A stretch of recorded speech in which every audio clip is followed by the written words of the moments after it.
But first, let's listen to the stunning revelation that the door that the gunman supposedly had locked himself behind wasn't even locked.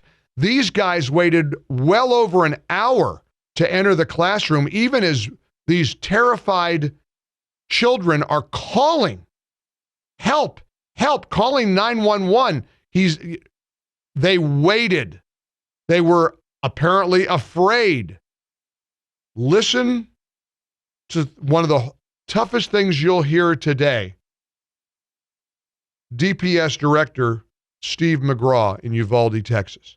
There's many references by Chief Arredondo about the door being locked and needing keys and more keys and a master key and just constant references to keys. But is there any evidence whatsoever that shows through the video as it was examined later that the door was ever, that there was an attempt to open the door or test whether or not it was locked? We could never see anybody put their hand on the door, and of course up until the breach. And then at the breach, we've gone back and talked to the breachers, re-interviewed the breachers, and they said no, they didn't try the door handle beforehand.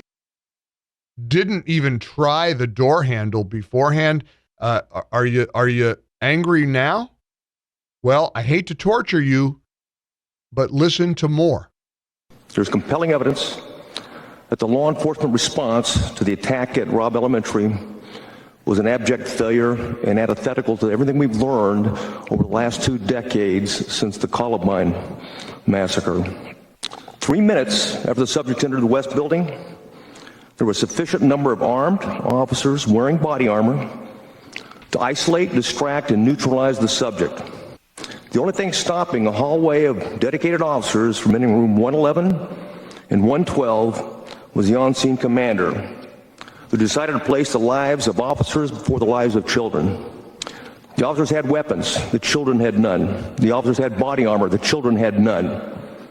The officers had training, the subject had none. 1 hour, 14 minutes, and 8 seconds. That's how long the children waited and the teachers waited in rooms 111 to be rescued. And while they waited, the on-scene commander waited for a radio and rifles. Then he waited for shields. Then he waited for SWAT. Lastly, he waited for a key that was never needed. Waited for a key that was never needed. I have a direct question for you. How is this not criminal? You know, we hear people charged with crimes all the time for their malfeasance, for their complicity, for their